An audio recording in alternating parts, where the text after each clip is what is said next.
अमरावती विधान परिषदेच्या निवडणुकीमध्ये ट्विस्ट पाहायला मिळतोय। काँग्रेसकडून स्वतःचा उमेदवार सोडून वंचित उमेदवार निलेश विश्वकर्मांना पाठिंबा देण्याबाबत बैठकांचं सत्र सुरू असल्याची माहिती समोर आली आहे। अमरावती विधान परिषदेच्या निवडणुकीमध्ये मोठा ट्विस्ट पाहायला मिळत आहे। काँग्रेस स्वतःचा उमेदवार सोडून वंचित उमेदवार निलेश विश्वकर्मांना पाठिंबा देण्याबाबत बैठकांचं सत्र सुरू असल्याची माहिती समोर आली आहे। दरम्यान वंचित उमेदवाराला पाठिंबा देण्यासंदर्भात आज निर्णय होण्याची शक्यता वर्तवली जाते।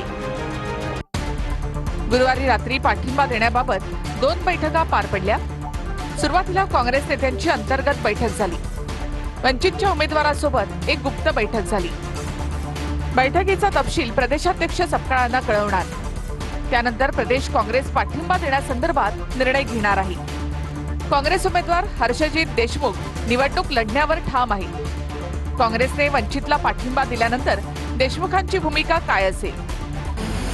वंचितच्या उमेदवारासोबत बैठक केल्याचं काँग्रेसचे माजी मंत्री डॉक्टर सुनील देशमुख यांनी म्हटलं।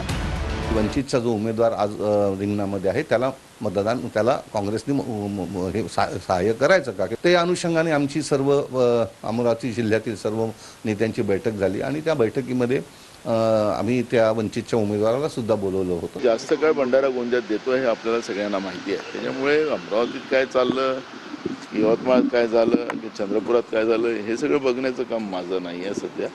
आणि त्याच्यामुळे हे जे काही चाललेलं आहे ते चुकीचं चाललेलं आहे हे एवढंच मी म्हणेन। काँग्रेस ही बुडती नाव आहे, तर जो तो नाव बुडण्यापूर्वी पळतो आहे। अमरावतीचे कॅन्डिडेट ॲडमिटेड झाले आहेत। कुठेच लढाईत यश विरोधकांना नाहीये। नागपूरमध्ये रुग्णालयामध्ये असलेले काँग्रेसचे अधिकृत उमेदवार हर्षजित देशमुख निवडणूक लढण्यावर ठाम आहेत। किडनी स्टोनची सर्जरी असल्यामुळे डिस्चार्ज मिळणार नसल्याने हर्षजित देशमुखांचा रुग्णालयामधला मुक्काम आणखी वाढण्याची शक्यता आहे। अमरावतीचे उमेदवार हे ॲडमिट असल्याचं मला समजलं आणि त्यांना IT च्या माध्यमातून नाही तर थेट प्रचार करता यावा।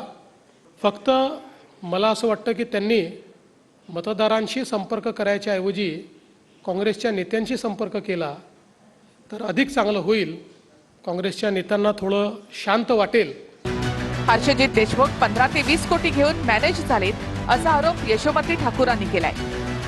त्यामुळे समोर उभा राहिलेला हा पेच पाहता काँग्रेस वंचित उमेदवाराला पाठिंबा देणार का